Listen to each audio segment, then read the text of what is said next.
నమస్తే and welcome to encounter news analysis. ఈరోజు ఆంధ్రజ్యోతి, సాక్షి పత్రికలో వచ్చిన ప్రధాన వార్తలు, వాటి వెనుకున్న అసలు వాస్తవాలు తెలుసుకునే ప్రయత్నం ఈ వీడియోలో చేద్దాం. ఈ వీడియో చూస్తున్న ప్రతి ఒక్కళ్ళకి నా రిక్వెస్ట్ ఏమిటంటే వీడియోని ఖచ్చితంగా లైక్ చేయండి, ఇంకా 10 మందికి షేర్ చేయండి. అలాగనే నాది మరొక చిన్న రిక్వెస్ట్ ఏమిటి అని అంటే, మీరు ఇక్కడ చూస్తున్నారు కదా, మన ఛానల్ని దాదాపుగా 72% నిన్న నేను పెట్టిన వీడియోని 72.7% నాట్ సబ్స్క్రైబ్డే చూస్తూ ఉన్నారు. సబ్స్క్రిప్షన్ చేసుకున్న వాళ్ళు కానీ కేవలం 27% మాత్రమే చూస్తున్నారు. మీరందరూ కూడా సబ్స్క్రైబ్ చేసుకోండి. మన ఛానల్ని ఎంకరేజ్ చేయటానికి, మీ వంతు సహాయాన్ని అందించడానికి ప్రయత్నించండి. ఇక లేట్ చేయకుండా అనాలిసిస్లోకి వెళ్ళిపోతే, ఈరోజు ఆంధ్రజ్యోతి శాంతి భద్రతల పరిరక్షణలో పోలీసుకు శాల్యూట్. 60 రోజుల్లో ప్రక్రియను పూర్తి చేసి 6014 ఉద్యోగాలు ఇచ్చాం. నిన్న మంగళగిరిలో జరిగిన పోలీస్ కానిస్టేబుల్ నియామక పత్రాల పంపిణీ వ్యవహారంలో గురించి ఒక పెద్ద ఆర్టికల్ ఇందులో రాయటం జరిగింది. రాష్ట్రంలో 55,000 కానిస్టేబుల్లో 24,000 మందిని నేనే నియమించా. డిఎస్సితో 15,591 మంది కొలువులు ఇచ్చాం. కూటమి ప్రభుత్వం చిత్తశుద్ధికి ఇదే నిదర్శనం. 20 లక్షల ఉద్యోగాల భర్తీకి హామీ కట్టుబడి ఉన్నాం. ట్రైనీ కానిస్టేబుల్ స్టైఫండ్ 4,500 నుంచి 12,500కి పెంచుతున్నాం. సైబర్ క్రైమ్, ఆర్థిక నేరాలు, డ్రగ్ మాఫియాపై క్రియాశీలకంగా పనిచేయాలని చంద్రబాబు. కొత్త కానిస్టేబుళ్లకు నియామక పత్రాలు జారీ చేశారు.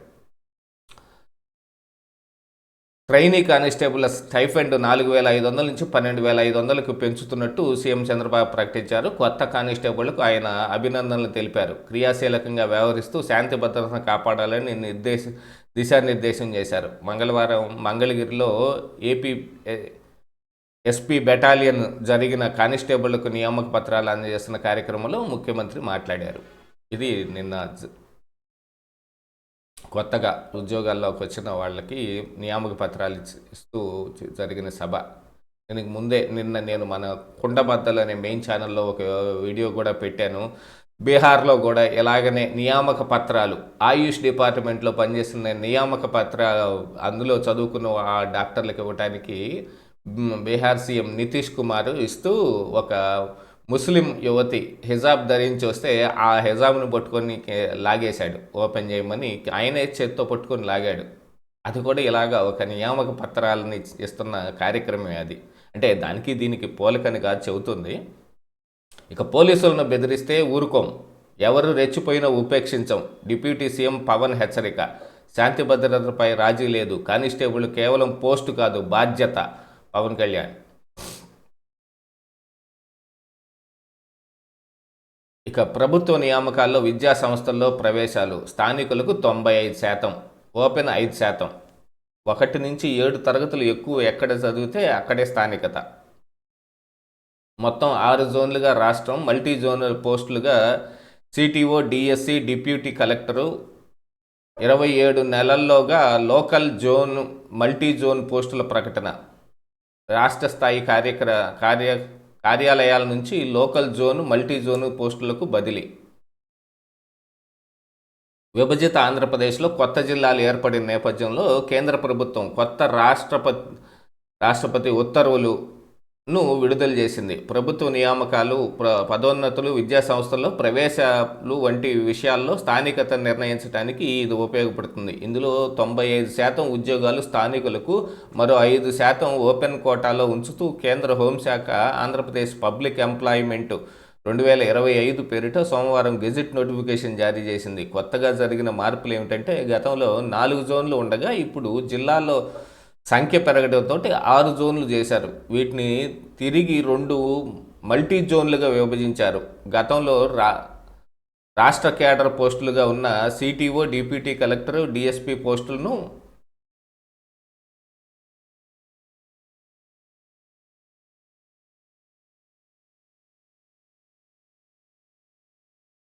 మల్టీ జోన్ పోస్టులుగా మార్చారు. రాష్ట్ర స్థాయి పోస్టులు పోటీకు అధికం కావడం వీటిని మల్టీ జోన్ పోస్టులుగా తయారు చేశారు. దీనివల్ల స్థానికులకు అవకాశాలు మెరుగుపడతాయి. గతంలో సిటిఓలు, డిప్యూటీ కలెక్టర్లు, డిఎస్సి రాష్ట్రమంతా ఏ జిల్లాకైనా బదిలీపై వెళ్ళేవారు. స్థానికులకు 95%. దాన్ని నిన్న హోంశాఖ చేసింది.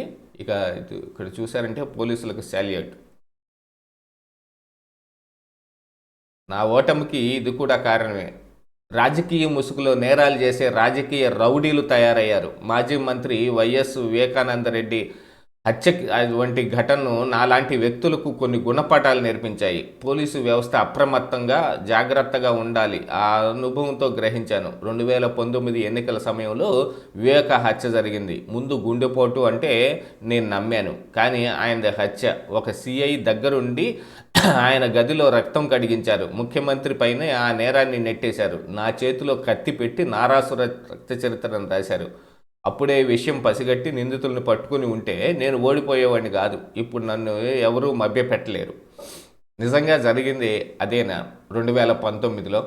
కింద కామెంట్ చేయండి. దాంతోపాటుగా ఇప్పుడు ఏ సిఐ మీద అయితే ఇప్పుడు ఆరోపణలు వస్తున్నాయో ఆ సిఐ ఈయనకి కొన్ని నోటీసులు కూడా ఇచ్చాడు. ఒకసారి నాకు పరువు నష్టం కలిగింది అని చెప్పి.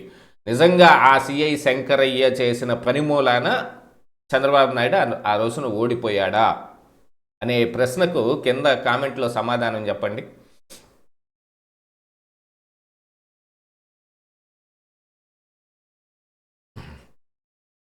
ఇక నిన్న జరిగిన ఒక కార్యక్రమం, మేము మిస్ అయ్యాం. చంద్రబాబు, అశోక్ అయ్యన్న జీపీఎస్లు. జిఎంఆర్ మాన్సాస్ ఏవియేషన్ ఎడ్యూసిటీ ఒప్పందాలు చూపుతూ Goa governor Ashok Gajapathiraju, GMR airport chairman GGS Raju చిత్రంలో అయ్యన్న పాత్రుడు, రామ్మోహన్ నాయుడు. ఇక్కడ నిన్న ఇందులో లోకేష్ మాట్లాడుతూ చాలా పెద్ద ప్రసంగం చేశాడు. నన్ను ఒకప్పుడు అవమానించారు, మరి ఈ రోజున నన్ను చూసి ఏమంటారు అనేది. ఇక ఇప్పుడు మేము మిస్ అయ్యాం. నేను, రామ్మోహన్ నాయుడు, మా యంగ్స్టర్స్ మొత్తం మేము మిస్ అయ్యాం. మమ్మల్ని నడిపించే జీపీఎస్ లాంటి వాళ్ళు అయ్యన్న పాత్రుడు, ఇక అశోక్ గజపతిరాజు ఇలాంటి వాళ్ళందరూ మమ్మల్ని నడిపించాలి అని నిన్న ఆయన చెప్పింది. యాక్చువల్గా లోకేష్ అనేది ఇప్పుడు మొన్న ఇండిగో సంక్షోభం వచ్చిన దాని సందర్భంగా చూస్తే కనుక ఇప్పుడు అందులో నేషనల్ మీడియాకి వెళ్ళి అంటే రిపబ్లిక్ టీవీలో దీపక్ రెడ్డి మాట్లాడిన మాటలు లోకేష్ మీదకి కొద్దిగా అభ్యంతరం తెచ్చుకొచ్చే విధంగా ఉన్నాయి. దాంతోపాటుగా అర్నబ్ గోస్వామి కూడా హూ ఇస్ లోకేష్ అని గట్టిగా ప్రశ్నించేదాకా వచ్చాడు. కానీ ఇప్పుడు ఇది జరుగుతుంది. ఇది మనకి ఇక్కడ రాబోతున్న ఏవియేషన్ ఎడ్యూసిటీలో గనక చూస్తే ఇప్పుడు పైలట్లు కావచ్చు, లేకపోతే మిగతా స్టాఫ్ రిక్రూట్మెంట్కి కావాల్సిన ఒక ఎడ్యుకేషన్ తోటి వచ్చే లాభాలు వీటన్నిటిని దీని ద్వారా చూసే అవకాశం మెండుగా ఉంది. చంద్రబాబు, అశోక్ అయ్యన్న జీపీఎస్లు. అభివృద్ధి వికేంద్రీకరణకే కూటమి పెద్దపీట లోకేష్. జిఎంఆర్ మాన్సాస్ ఏవియేషన్ ఎడ్యూసిటీని ప్రపంచానికి ఆదర్శంగా తీర్చిదిద్దుతాం. విశ్వ పౌర విమాన దళం 25% మనోళ్లే ఉండాలి. ఇక భారతీ సిమెంట్స్కు నోటీసులు. సున్నపు రాయి లీజు రద్దుకు గనుల శాఖ చర్యలు. 15 రోజుల్లోగా బదులివ్వాలనే ఆదేశం. 2024లో చట్టవిరుద్ధంగా 50 ఏళ్లకు లీజు. కడప జిల్లాలో 744 ఎకరాలు దారాదత్తం. న్యాయ సలహా పేరిట భారతికి మేలు. హైకోర్టు తీర్పునకు వక్ర భాష్యంతోనే ఆదేశాలు. ఈ ఏడాది మొదట్లో విచారణకు కేంద్రం ఆదేశం. తాజాగా లీజు రద్దుకు నోటీసులు. వాళ్ళ హయాం వచ్చిన రోజున వాళ్ళు భూములు కేటాయించుకుంటారు, నీళ్లు కేటాయించుకుంటారు.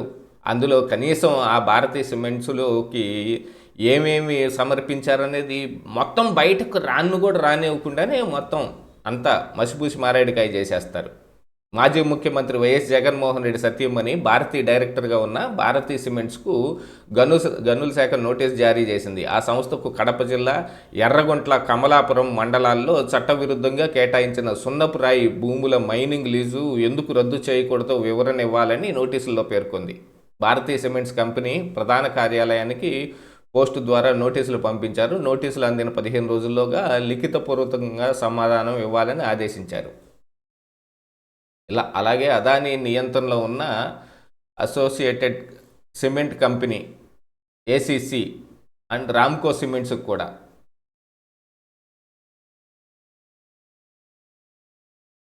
నోటీసులు వెళ్ళాయి. 2023, 24లో అప్పటి జగన్ సర్కారు ఈ 3 కంపెనీలకు వేర్వేరుగా సున్నపురాయి నిల్వలను, భూములు, కేంద్ర గనులు, ఖనిజాలు నిబంధనలు, మార్గదర్శకాలకు విరుద్ధంగా వేలంలో కాకుండా లీజు కేటాయిస్తూ ఉత్తర్వులు ఇచ్చింది. ఇందులో భారతీయ సిమెంట్స్కి ఇచ్చిన లీజు ఎంఎండిఆర్ యాక్షన్ ఉల్లంఘనే కాదు, 2023 సెప్టెంబర్లో రాష్ట్ర హైకోర్టు ఇచ్చిన ఆదేశాలను ఉల్లంఘించి న్యాయ సలహా పేరిట భారీ డ్రామా నడిపి లీజును నిర్ధారిస్తూ కాలపరిమితిని 50 ఏళ్లుగా ప్రకటించారు.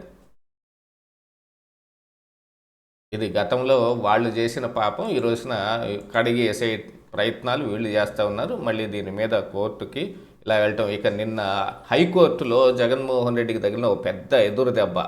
యాక్చువల్గా ఇది జగన్మోహన్ రెడ్డికి డైరెక్ట్గా తగిలింది అనుకుంటానికి లేకపోయినా, పరకామణిలో $9 ఒక చిన్న చోరీ కేసు అని వివరించే ప్రయత్నం జగన్మోహన్ రెడ్డి చేసిన దాన్ని వీళ్ళు తిప్పికొట్టేది నిన్న హైకోర్టులో జరిగింది. పరకామణిలో దొంగతనం చిన్న చోరీ కాదు, కానుకల లెక్కింపునకు అవుట్సోర్సింగ్ ఉద్యోగులొద్దు హైకోర్టు. కానుకలను దొంగలిస్తే కోట్లాది భక్తుల మనోభావాలను దెబ్బతింటాయి. లెక్కించే ప్రక్రియను ఆధునీకరించాలి. మానవ ప్రమేయాన్ని తగ్గించడం, యంత్రాలను, ఏఐని వినియోగించడం, సేవాభావంతో లెక్కింపునకు భక్తులు ముందుకొస్తున్నారు. వారి దుస్తులు ఊడదీసి సోదా చేయడం అమానుషం. పరకామణి ఆధునికీకరణపై సూచనలు, సలహాలతో మా ముందుకు రండి. ఇరుపక్షాలకు న్యాయమూర్తి సూచన. తదుపరి విచారణ 19వ తేదీకి వాయిదా. ఈ పరకామణి కేసుని ఇది యాక్చువల్గా హైకోర్టు ఆదేశాలతోటి ఇది చేయబడుతుంది. ఇక కొలిక్కొచ్చిన కసరత్తు. టీడీపీ పార్లమెంటరీ పార్టీ అధ్యక్షుడి జాబితా సిద్ధం.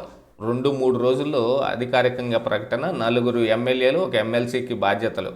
10 మంది ఓసీలు, 9 మంది బీసీలకు అవకాశం. 4 ఎస్సీ, 1 ఎస్టీ, 1 మైనార్టీకి ఛాన్సు. పార్లమెంటరీ పార్టీ అధ్యక్షులు. ఇక బోండి బీచ్ ఉగ్రవాదికి హైదరాబాద్ మూలాలు. 1998లో విద్యార్థిగా ఆస్ట్రేలియా వెళ్లిన సాజిద్ అక్రమ్ గత 27 ఏళ్లలో 6 సార్లు మాత్రమే హైదరాబాద్కు.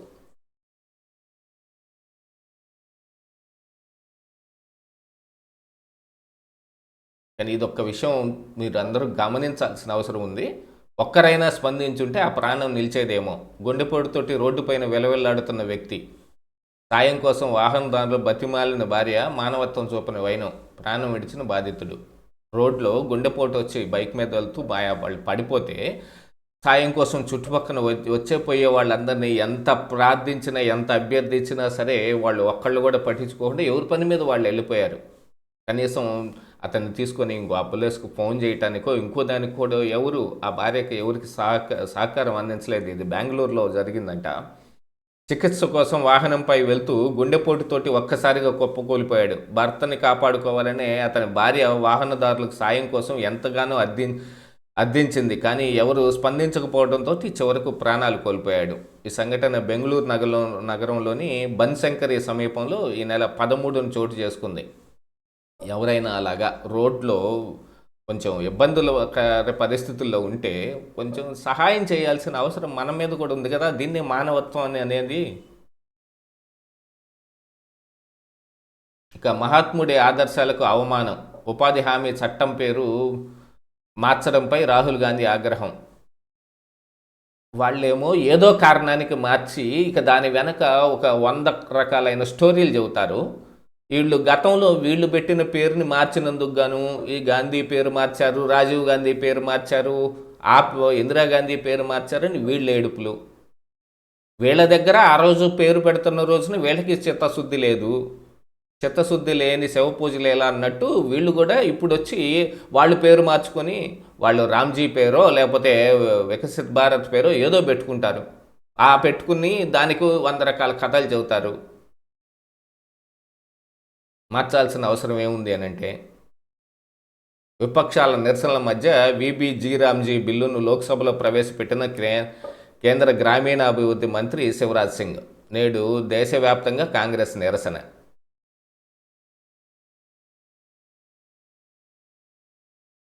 తప్పకుండా లోక్సభకు రండి, కాంగ్రెస్ సభ్యులకు విప్పు జారీ. లోక్సభలో బుధవారం నుంచి 3 రోజుల పాటు ముఖ్యమైన బిల్లులపై చర్చ జరగనున్నందున పార్టీ ఎంపీలంతా తప్పకుండా హాజరు కావాలని కాంగ్రెస్ పార్టీ విప్ జారీ చేసింది.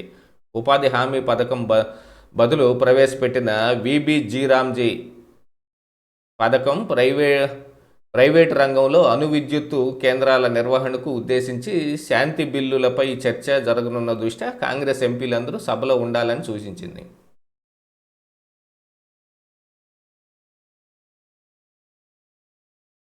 ఇక వివేకా హత్య కేసులో సిబిఐ కోర్టు తీర్పుపై అప్పీలుకు వెళ్తారా లేదా అని చూడాలి. సిబిఐ కోర్టు ఇచ్చిన ఆదేశాలు ఒక్కొక్కసారి చూస్తుంటే ఇది దాని వరకే అంత సునీల్ యాదవ్ అతని సోదరుడు వాళ్ళ మధ్య జరిగిన ఆ ఫోన్ కాల్స్ వరకే మీరు విచారణ చెయ్యండి అని అంటే ఇంకా మిగతాది ఎందుకు వద్దు, ఎందుకు చేయకూడదు?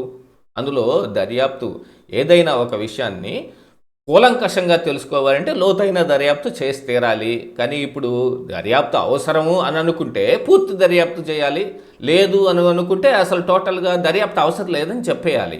అలా కాకుండా ఏదో ఆదేశాలు ఇచ్చామన్నట్టుగాను, కాకపోతే ఇప్పుడు ఇది తీర్పు ఎలాంటిది వచ్చినా సరే ఇప్పుడు వాళ్ళకి వ్యతిరేకంగా వచ్చి ఇప్పుడు సునీతకు అనుకూలంగా వచ్చినా కానీ వాళ్ళు కూడా మళ్ళీ హైకోర్టులో అప్పీల్ చేసుకునే అవకాశం ఉందనుకోండి. ఇక వివేక హత్య కేసులో తదుపరి దర్యాప్తుపై సిబిఐ కోర్టు ఈ నెల 10న ఇచ్చిన తీర్పు అధికారిక కాపీ మంగళవారం వెలువడింది. ఈ కేసులో నిందితులు సునీల్ యాదవ్, అతని సోదరుడు కిరణ్ యాదవ్తో వైఎస్ ప్రకాష్ రెడ్డి, అర్జున్ రెడ్డిల మధ్య జరిగిన ఫోన్ సంభాషణ సందేశాల ఆధారంగా మాత్రమే దర్యాప్తు పూర్తి చేసి నెల రోజుల్లోగా సప్లిమెంటరీ ఛార్జిషీటును దాఖలు చేయాలని సిబిఐని నాంపల్లి కోర్టు ఆదేశించింది విషయం తెలిసిందే. అయితే ఈ తీర్పుపై తెలంగాణ హైకోర్టుకు అప్పీలుకు వెళ్లాలని వివేక కుమార్తె సునీతారెడ్డి భావిస్తున్నట్టు తెలుస్తోంది. తన తీర్పు ద్వారా వివేక హత్య కేసులో తదుపరి దర్యాప్తు చేయాల్సిన అవసరం ఉందని సిబిఐ కోర్టు ఒక అభిప్రాయానికి వచ్చిందని, అయితే ఫలానా అంశంపై మాత్రమే దర్యాప్తు చేయాలని ఆదేశించడం ఎంతవరకు సబబు అని నిపుణులు ప్రశ్నిస్తూ ఉన్నారు. విచారణ చేయాలా వద్దా అనే మాత్రమే కోర్టు నిర్దేశించాలి తప్ప ఎలా చేయాలి, ఎంతవరకు చేయాలి దర్యాప్తు ఏజెన్సీకి నిర్దేశించకూడదని అభిప్రాయపడ్డారు. అది సంజీవినిలో డిజిటల్ హెల్త్ రికార్డులు ఏడాదిలోగా సిద్ధం చేస్తాం ముఖ్యమంత్రి. రాష్ట్ర ప్రజల డిజిటల్ హెల్త్ రికార్డులను సంజీవిని ప్రాజెక్టు ద్వారా రూపొందిస్తున్నామని ముఖ్యమంత్రి చంద్రబాబు తెలిపారు. ఏడాదిలోగా డిజిటల్ హెల్త్ రికార్డులను సిద్ధం చేస్తున్నామని, ప్రజారోగ్య పరిరక్షణకు మెరుగైన విధానాలతో సేవలు అందించే లక్ష్యంతో పనిచేస్తున్నామని అన్నారు. మంగళవారం రాష్ట్ర సచివాలయంలో ఆరోగ్య శాఖపై ఆయన సమీక్ష నిర్వహించారు. గేట్స్ ఫౌండేషన్తో కలిసి ఆరోగ్య రంగంలో ప్రభుత్వం అమలు చేస్తున్న సంజీవిని సహా వివిధ ప్రాజెక్టులపై చర్చించారు. ఇది చూసాం, పరకామణిలో దొంగతనం చిన్నది కాదు, అన్న వస్తే అరాచకమే. నిన్న జగన్మోహన్ రెడ్డి విజయవాడలో జోజినగర్, భవానీపురం ఇటు వెళ్ళాడు. జగన్ పర్యటనలో కార్యకర్తల అత్యుత్సాహం. భవానీపురంలో మాజీ సీఎం పర్యటన, పరామర్శలో సీఎం నినాదాలు. ఎక్కడికి పోయినా ఇదొకటి బాగా ఎక్కువైపోయింది. సీఎం అనే బాగా గట్టిగా అరవటం. అన్న పరామర్శకు వస్తాడు, అన్నను చూడగానే తమ్ముళ్ళు ఆగరు. సందర్భం ఏదైనా సీఎం నినాదాలే వినిపిస్తాయి. మాజీ సీఎం వైఎస్ జగన్ ఎక్కడ పర్యటించినా ఇదే తీరు. మంగళవారం విజయవాడ భవానీపురంలో జోజినగర్కు జగన్ వచ్చేశారు. ఇటీవల అక్కడ ఇళ్లు కూల్చివేసిన 42 కుటుంబాలను జగన్ పరామర్శించారు. ఇళ్లు కూల్చేసిన స్థలంలోనే బాధితులు నిరసన దీక్ష చేస్తున్నారు. బెంగళూరు నుంచి గన్నవరం విమానాశ్రయానికి వచ్చిన జగన్ అక్కడి నుంచి నేరుగా జోజినగర్ చేరుకున్నారు. సుమారు అరగంట పాటు వారిని పరామర్శించారు. అసలు ఫస్ట్ ఆఫ్ ఆల్ ఇది బెంగళూరు నుంచి రావటం, అక్కడి నుంచి డైరెక్ట్గా ఇటు వచ్చాడని రాసుకోవటం ఏమిటి ఇదంతా? ఆయన ఎందుకు తాడేపల్లిలో ఉండట్లేదు? దానికి ఏం సమాధానం అయితే ఏం దొరకటం లేదు. ఆయన సరే ఒకసారి సాక్షి చూద్దాం, ఇందులో సమాధానం దొరుకుతుందని ఏం కాదు. అరువు కోసం అడ్డదారులు. ప్రభుత్వ రంగ సంస్థలు తెచ్చే అప్పులు నిర్దేశించిన రుణ పరిమితిలోకి వస్తాయని గతంలో కేంద్రం లేక, అయినా కూడా గతంలో మీరు కూడా వాటిని దాటే ఎఫ్ఆర్బిఎం పరిధిని దాటే వాటిని ఏం పట్టించుకోకుండానే అప్పు చేశారు. ఆ 0.5% ఎఫ్ఆర్బిఎం పరిధి పెరుగుతుంది అని వ్యవసాయ మీటర్లు పెట్టడానికి తయారైపోయారు జగన్మోహన్ రెడ్డి గారు ఆ రోజున. గుర్తుపెట్టుకోవాలి, సాక్షి ఇది. ఆ రోజున ఏం రాయలేదు. 0.5%, 0.5% ఎఫ్ఆర్బిఎం పరిధి పెరుగుతుందని వ్యవసాయ మీటర్లు పెట్టడానికి, వ్యవసాయ బోర్డులకు మీటర్ పెట్టడానికి తయారయ్యారు. పక్కన ఉన్న మరి తెలంగాణలో కేసీఆర్ వీళ్ళకి బాగా ఆప్తుడు. ఆయనే కాదు, జగన్మోహన్ రెడ్డి పెడతాడేమో, నేను పెట్టను అని ఆయన మీటింగుల్లోనే చెప్పాడు.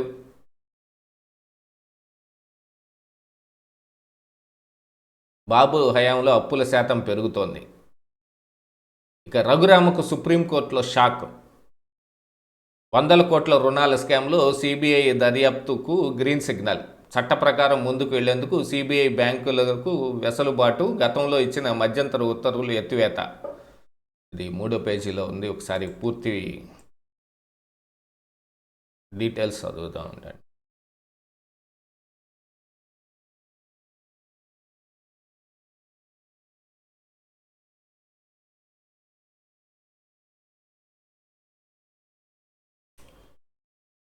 రఘురామకు సుప్రీంకోర్టులో భారీ షాక్. 100 కోట్ల రుణాల స్కామ్లో సిబిఐ దర్యాప్తు గ్రీన్ సిగ్నల్. 100 కోట్ల రూపాయల ప్రజాధనాన్ని బ్యాంకు నుంచి రుణాల రూపంలో తీసుకుని ఎగ్గొట్టిన వ్యవహారంలో మాజీ ఎంపీ, ప్రస్తుత AP assembly deputy speaker Kanumuri Raghuramaraju, ఆయన చైర్మన్, ఎండీగా ఉన్న ఇండ్ భారత్ కంపెనీకి సుప్రీంకోర్టులో గట్టి ఎదురు దెబ్బ తగిలింది. బ్యాంకు రుణాలు ఎగ్గొట్టినందుకు నమోదు చేసిన కేసులో దర్యాప్తు చేపట్టేందుకు సిబిఐకి లైన్ క్లియర్ చేసింది. ఈ కేసు విషయంలో ముందుకెళ్లొద్దంటూ 2022 సెప్టెంబర్ 30న తానిచ్చిన మధ్యంతర ఉత్తర్వులను సుప్రీంకోర్టు ఎత్తేసింది. అలాగే కేసులు నమోదు చేసే ముందు సిబిఐ తమకు నోటీసులు ఇవ్వలేదని, ఇది సహజ న్యాయ సూత్రాలకు విరుద్ధమని రఘురామకృష్ణరాజు ఆయన కంపెనీ వాదనకు సుప్రీంకోర్టు తోసిపుచ్చింది. ఎఫ్ఐఆర్ నమోదు సమయంలో నిందితులకు ముందస్తు నోటీసులు ఇవ్వాల్సిన అవసరం లేదని తేల్చి చెప్పింది. ఈ మేరకు ప్రధాన న్యాయమూర్తి జస్టిస్ సూర్యకాంత్, న్యాయమూర్తి జస్టిస్ జోయ్ మాల్యా బాగ్చి ధర్మాసనం మంగళవారం తీర్పునిచ్చింది. రఘురామకృష్ణరాజు ఆయన చైర్మన్, ఎండీగా ఉన్న ఇండ్ భారత్ పవర్, ఇండ్ భారత్ ఇన్ఫ్రాలతో సహా ఇతర అనుబంధ సంస్థలకు పలు ఆర్థిక సంస్థల నుంచి దాదాపుగా 947.71 కోట్ల రుణం తీసుకున్నాయి. అలాగే పలు జాతీయ బ్యాంకులు కన్సార్షియం నుంచి కూడా 826.17 కోట్ల రుణాలు తీసుకున్నాయి. థర్మల్ పవర్ ప్రాజెక్టును ఏర్పాటు చేస్తూ ఉంటూ బ్యాంకుల నుంచి తీసుకున్న ఈ రుణాలను రఘురామరాజు కంపెనీలకు దారి మళ్లించారు. ఇతర బ్యాంకుల్లో ఫిక్స్డ్ డిపాజిట్లు చేశారు. విచిత్రం ఏమిటంటే ఆ ఫిక్స్డ్ డిపాజిట్లను మళ్ళీ తనఖా పెట్టి మరోసారి రుణం తీసుకున్నారు. ఈ మొత్తాన్ని కూడా దారి మళ్లించారు. మే 2012 నుంచి 2017 వరకు 5 ఏళ్ల పాటు నిర్వహించిన ఫోరెన్సిక్ ఆడిట్లో ఈ అక్రమాలు వెలుగు చూశాయి. రుణాలు ఎగవేతకు పై రఘురామకృష్ణరాజు మోసాలపై పలు ఆర్థిక సంస్థలు, ఆ బ్యాంకుల కన్సార్షియం 2019లో సిబిఐకి ఫిర్యాదు చేశాయి. ఈ ఫిర్యాదు ఆధారంగానే సిబిఐ రఘురామరాజు ఆయన కంపెనీలపై ఫోర్జరీ పత్రాలను సృష్టించి నిధులు స్వాహా చేయడం వంటి అభియోగాలపై ఐపీసీ సెక్షన్ 120B, 420, 467, 468, 467 కింద కేసులు నమోదు చేశాయి. మాజీ ఎమ్మెల్సీ కేసులోను బీజేపీ నేత, మాజీ ఎమ్మెల్సీ వాకాటి నారాయణ రెడ్డి, ఆయన కంపెనీ విషయంలో కూడా సుప్రీంకోర్టు ఇదే రకమైన ఉత్తర్వులు జారీ చేసింది. ఆయనపై నమోదు చేసిన కేసు విషయంలో ముందుకెళ్లేందుకు సిబిఐ బ్యాంకులకు అనుమతి ఇచ్చింది. ఇది ఇక ఇందులో ఇప్పుడు మరొక వార్త. వైఎస్ జగన్ పై దర్యాప్తు అవసరం లేదు, వివేక హత్య కేసులో తేల్చి చెప్పిన సిబిఐ కోర్టు. ఇందాక మనం ఆంధ్రజ్యోతిలో చూసాము. వీళ్ళకు అనుకూలంగా ఉంది కదా అని ఒక పెద్ద ఇది వేసుకునే ప్రయత్నం చేస్తూ ఉంటారు. సరే, ఇక ఫేక్ సొసైటీతో భూ కబ్జా కుట్ర. ఈ ఫేక్ సీఎం అని నినాదాలన్నమాట. ఇదన్నీ దాని తాలూకు వ్యవహారం. ఇది నిన్న ఆయన బెంగళూరు నుంచి వచ్చి ఒక గంట 2 గంటలు ఇలాంటి కార్యక్రమం ఒకటి చేపట్టి ఆయన వెళ్ళిపోతాడు. ఇక ఆ తర్వాత అసలు ఏమాత్రం ఇది లేకుండా జగన్మోహన్ రెడ్డి మామూలుగా లేదని చెప్పి సాక్షి పత్రిక నిండుగా రాసి, ఇక మొత్తం ఇదిగో మొన్న వచ్చిన ఒక ఐఐటిఎన్స్ సర్వే, నేను ఈ రోజుకి ఛాలెంజ్ చేసి అడుగుతున్నానండి. ఐఐటియన్స్ హైదరాబాద్ అనే సంస్థ ఎక్కడుంది? ఎవరు వాళ్ళు నిర్వహించేది? ఆ నిర్వహణ చేస్తుంది ఎవరో బయట పెట్టే దమ్ము కనీసం సాక్షి కన్నా ఉందా? ఏది లేదు. అలాంటి సంస్థే లేదు అనేది నేను పర్సనల్గా వెరిఫై చేసుకున్న దాంట్లో కనపడతా ఉంది. సో ఇదండి ఈ రోజున ఆంధ్రజ్యోతి, సాక్షి పత్రికలో వచ్చిన ప్రధాన వార్తలు, వాటి అనుకున్న అసలు వాస్తవాలు. వీడియోని ఖచ్చితంగా లైక్ చేయండి, ఇంకా మీకు తెలిసిన 10 మందికి షేర్ చేయండి. అలాగనే రేపటి మరొక ఎపిసోడ్లో రేపటి కొత్త పేపర్లతోటి మళ్ళీ కలుద్దాం.